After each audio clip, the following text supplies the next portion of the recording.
A jornalista e escritora mineira Daniela Arbex está lançando o livro Arrastados, obra que traz a reconstituição em detalhes das primeiras 96 horas da tragédia ocorrida em 25 de janeiro de 2019, em Brumadinho.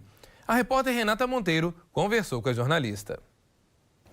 O Arrastados, ele não é só um livro, é um documento em que faz parte mais de 200 pessoas e que prova, atesta não só o sofrimento das famílias que perderam seus entes queridos e também de quem sobreviveu à tragédia de Brumadinho, mas também de como a história dessas pessoas, desses trabalhadores que estavam na mina Córrego do Feijão no dia 25 de janeiro de 2019, poderia ser diferente se não fosse pela negligência. Não é isso, Daniela?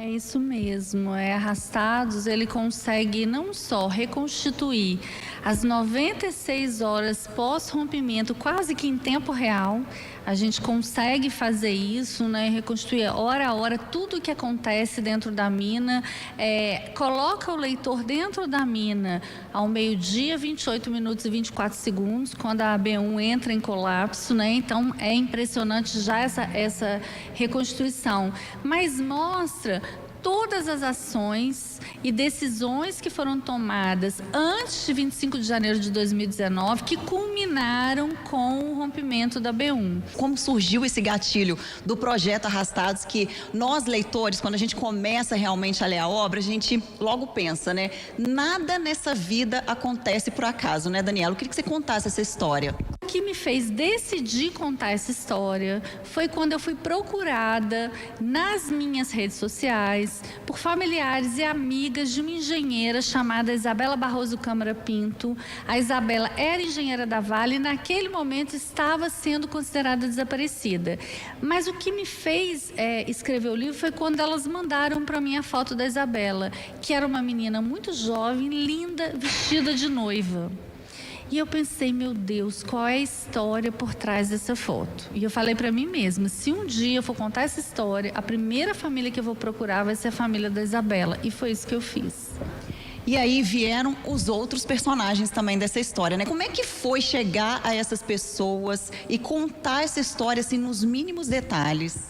Então, foi um trabalho árduo de investigação, árduo mesmo, um trabalho de campo muito longo, em que a gente ouviu cerca de 300 pessoas. E foi muito impactante ouvir e ver, né? Não só ouvir, ver como essas pessoas foram atravessadas por esse rompimento. Pessoas com a sua saúde emocional gravemente afetadas, mas física também, porque a gente não sabe as consequências do contato dessa lama tóxica com essas pessoas. Então são pessoas que vão ser monitoradas durante anos e anos, sem falar na questão do meio ambiente, que vai levar décadas e décadas para haver uma reparação de fato em tudo que foi devastado, né? E a gente se sente também muito emocionado, porque esse livro, ele mostra o tamanho da omissão, mas ele mostra o tamanho, a grandeza das pessoas. Eu acho que eu falo da nossa gente, né? Um orgulho imenso de ver o que os bombeiros foram capazes de fazer, de ver o que os médicos legistas de Belo Horizonte foram capazes de fazer. Eles foram além da profissão deles. Os restaurantes de Belo Horizonte que voluntariamente começaram a mandar comida para essas pessoas que estavam trabalhando, da própria população de Brumadinho, que mesmo com seu filho perdido na lama, começou a cozinhar para os bombeiros, lavar a farda dos bombeiros. Gente, nós somos gigantes. Você teme, Daniela, por contar de novo por outras pessoas, assim como você contou no Arrastados, também narrar histórias parecidas? Eu temo sim, eu acho que uma das perguntas do pós-fácil do livro é exatamente Brumadinho Nunca Mais, que é o mote de Mariana, né? É o mote que a própria Vale usou pós-rompimento de Mariana. Mariana Nunca Mais. E aí 3 anos depois veio Brumadinho. E aí a gente teme, porque nesse momento nós temos 122 barragens em estado crítico em 23 estados brasileiros. A gente teme porque nesse momento são 54 barragens que tinham um prazo legal de 3 anos, que venceu venceu em fevereiro do mês passado, de 22, para serem descaracterizadas e descomissionadas, e só 3 efetivamente foram. Isso impressiona. Quando a Lei Mar de Minas foi criada em fevereiro, sancionada em fevereiro de 2019, a ideia era uma legislação exigindo com muito mais rigor, com um olhar muito mais rigoroso para o funcionamento das mineradoras e que houvesse essa descaracterização. Então, a gente termina o prazo legal com um projeto de lei que estende até 2027 o prazo para as barragens.